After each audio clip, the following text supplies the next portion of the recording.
Welcome दोस्तों, English grammar series part 4 में आपका स्वागत है। आज हम बात करने वाले हैं ग्रामर के नेक्स्ट पार्ट के बारे में, जिसे हम कहते हैं फॉर्मेट ऑफ सेंटेंस। जी हाँ, एक सेंटेंस को बनाने के लिए आपको उसका फॉर्मेट का पता होना जरूरी होता है।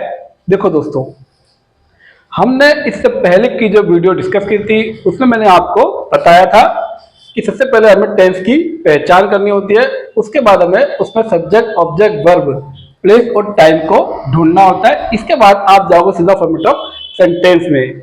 अब क्योंकि दोस्तों ये सीरीज वीडियो है इंग्लिश ग्रामर की, तो आपको सभी वीडियो स्टेप बाय स्टेप देखनी है। ठीक, ये पार्ट 4 है। इससे पहले अगर आपने मेरी वीडियो का फर्स्ट, सेकंड, थर्ड पार्ट नहीं देखा तो जरूर देखिए, ताकि आपको इंग्लिश ट्रांसलेट करने में प्रॉब्लम ना हो।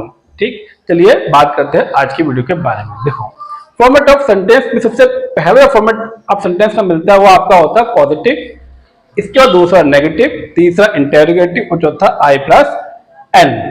ठीक, अब इसको समझते हैं। देखो, पॉजिटिव मतलब, देखो दोस्तों, पॉजिटिव मतलब ऐसे सेंटेंसेस होते हैं जिसमें कोई इंटीग्रेटिव चीज नहीं मिले आपको, कोई नेगेटिव चीज आपको ना मिले। ठीक, जैसे देखो, अगर आपका सेंटेंस पॉजिटिव है तो आपको सबसे पहले सब्जेक्ट लिखना होगा ट्रांसलेशन के लिए, उसके बाद आपको हेल्पिंग वर्ब देनी है, उसके बाद आपको फॉर्म ऑफ वर्ब देनी है। अब दोस्तों यहाँ कंफ्यूजन मत लेना कि हेल्पिंग वर्ब कहाँ से लगाएंगे और फॉर्म ऑफ वर्ब कैसे लगाएंगे। इसके लिए मैं आपको अपनी वीडियो का नेक्स्ट पार्ट दूंगा, जिसमें मैं आपको फॉर्म ऑफ वर्ब के बारे में बता दूंगा और हेल्पिंग वर्ब बता दूंगा कि आपका कौन सा टेंस में कौन सी हेल्पिंग वर्ब यूज कर रही है। फिलहाल आज हम इसके बारे में बात करने वाले हैं। Helping verb, form of verb, object, place plus time. जी हाँ, ये सिंपल फॉर्मेट है पॉजिटिव सेंटेंस के लिए। किसी भी पॉजिटिव सेंटेंस में आप इस फॉर्मेट का प्रयोग कर सकते हैं। ठीक, नेक्स्ट है नेगेटिव। नेगेटिव सेंटेंस में दोस्तों क्या होता है, वहां पे सब्जेक्ट होता है, हेल्पिंग वर्ब होती है।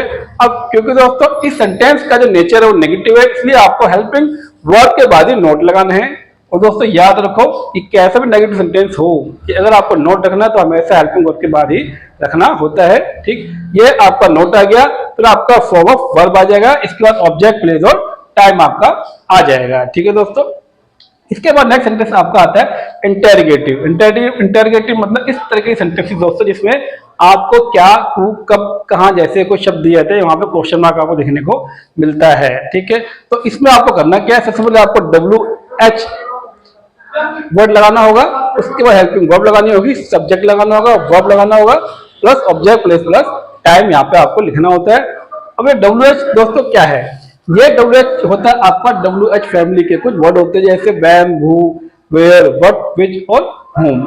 इस फैमिली में एक वर्ड थोड़ा बाहर से आता है, जैसे कि हाउ। हालांकि WH फैमिली का ये शब्द नहीं है, तो फिर भी इसे इंटीग्रेटिव में रखा जाता है। हाउ मतलब कैसे। ठीक, तो अगर आपका सेंटेंस इंटीग्रेटिव दोस्तों, तो आपको पहले WH फैमिली का वर्ड लगाना होगा, इनमें से कुछ लगाना ही होगा एक। ठीक, इसके बाद आपका आता है वही हेल्पिंग वर्ब, उसके बाद subject plus place, subject, verb plus object, place plus time.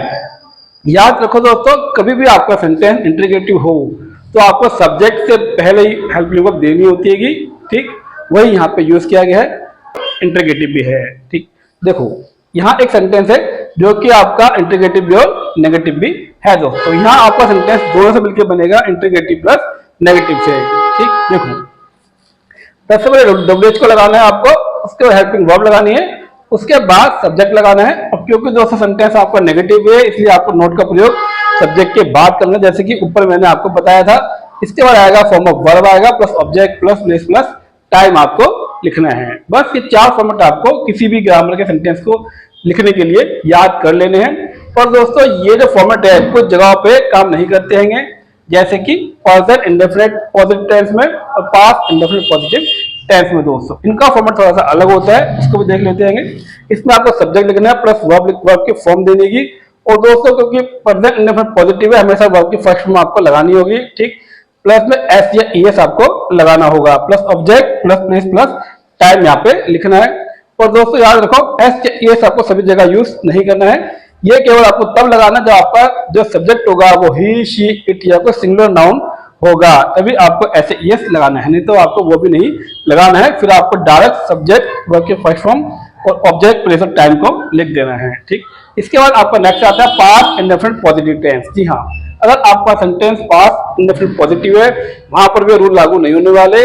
उसके लिए आपको यूज करना है सब्जेक्ट प्लस वर्ब की second form plus object plus place plus time. और दोस्तों याद रखो, केवल पास्ट इंडेफिनिट पॉजिटिव टेंस ऐसा होता है जहां पर वर्ब की सेकंड फॉर्म आती है।